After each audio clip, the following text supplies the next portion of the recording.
Jusqu'en 2001, à Châteauroux, il n'y avait pas grand monde dans les transports en commun. Et ça rendait triste le maire de l'époque. Du coup, pour résoudre le problème, il a décidé de rendre les transports gratuits. Et ça a fait plaisir aux habitants de Châteauroux. Est-ce que vous prenez davantage le bus? Certainement, parce que je le prenais presque pas autrefois. Alors maintenant, pour un oui, pour un non, je le prends. Oui. Maintenant que c'est gratuit, on peut le prendre plusieurs fois par jour, comme on veut.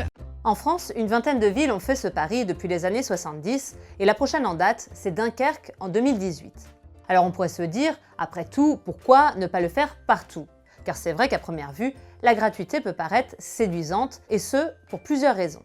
D'abord, elle permet à plus de monde de prendre les transports plus souvent. À Châteauroux, par exemple, depuis la mise en place de la gratuité, le nombre d'usagers du service de bus a été multiplié par plus de 3. À Aubagne, qui a fait la même chose en 2009, la fréquentation a augmenté de 170%.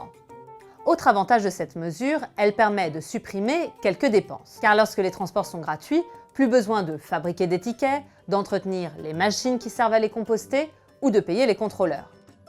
Ainsi, depuis 2001, Châteauroux économise plus de 100 000 € par an grâce à la gratuité. Et puis dernière chose, on se dit que c'est forcément mieux pour la planète que les gens prennent le bus. Pourtant, quand on juge la gratuité des transports dans son ensemble, la mesure est un peu moins séduisante qu'il n'y paraît. Premièrement, il arrive en fait que les transports gratuits ne soient pas si gratuits que ça. D'une part parce que cela prive la ville des recettes liées à la vente des tickets de transport. Et d'autre part car cela entraîne aussi des coûts indirects. Plus les bus sont gratuits, plus les gens les utilisent, donc plus il faut en acheter, et plus il faut payer de conducteurs pour répondre à la demande. À Châteauroux, par exemple, après la mise en place de la gratuité, le réseau a vite été saturé. La ville a donc dû multiplier par 2 le nombre de bus en circulation sur 4 de ses lignes aux heures de pointe.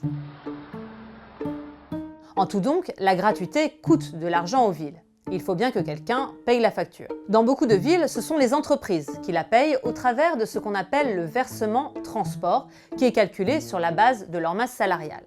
À Aubagne, par exemple, qui a rendu ses transports publics gratuits en 2009, le versement transport des entreprises a triplé, passant de 0,6 à 1,8% de la masse salariale. Petit problème, légalement, le versement transport a un plafond. Et quelquefois, ça ne suffit pas à couvrir les dépenses des villes qui mettent en place la gratuité des transports. Votre versement transport, à un moment, il est limité et également il est lié à la conjoncture économique. La seule possibilité pour la collectivité locale, c'est d'augmenter les impôts locaux. Impôts locaux, donc ça veut dire augmentation de la taxe d'habitation et des différentes taxes foncières. Deuxièmement, rendre les transports en commun gratuits, ce n'est pas non plus la panacée d'un point de vue écologique. Non pas que ça nuise à la nature de prendre le bus, mais ça ne l'aide pas forcément. Car en réalité, ce sont surtout les habitués, comme les personnes âgées ou les collégiens, qui grâce à la gratuité, prennent encore plus les transports en commun que d'habitude. Alors ils les prennent soit pour faire des trajets qu'ils ne faisaient pas avant, soit pour remplacer des trajets qu'ils faisaient non pas en voiture, mais en vélo ou à pied. Les automobilistes, eux, ont rarement envie d'abandonner leur voiture. Les personnes qui utilisent leur voiture, d'abord elles sont captives du confort relatif de la voiture, mais surtout elles n'ont pas l'impression que cela leur coûte très cher, puisqu'elles ne sont sensibles que ce qu'on appelle au coût marginal ou le coût variable, c'est-à-dire en gros le coût de l'essence et puis éventuellement celui du stationnement ou du parking. Elles ne prennent pas en compte le coût des assurances, le coût de l'achat et le coût de l'entretien de la voiture. Mais alors comment faire pour donner envie aux gens de prendre les transports en commun sans que les villes perdent de l'argent? Eh bien sans aller jusqu'à les rendre gratuits, on peut par exemple baisser leur prix. En 2000, la ville de Gand, en Belgique, a ainsi créé un tarif unique de 50 centimes pour tous les trajets, peu importe les zones. Résultat, la fréquentation des transports a bondi de 50%.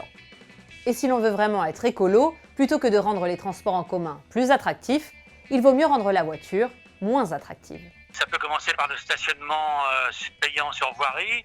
Ensuite, il y a la réduction de la taille des voiries pour laisser plus de place aux cyclistes, aux piétons ou aux autobus. Et puis, il peut y avoir des mesures plus contraignantes du type péage urbain ou du type interdiction de circuler aux voitures qui ne seraient pas avec 2 ou 3 personnes à bord. En moyenne, les villes françaises dépensent 9 fois plus pour les voitures, en travaux de voirie ou de stationnement, que pour les transports en commun.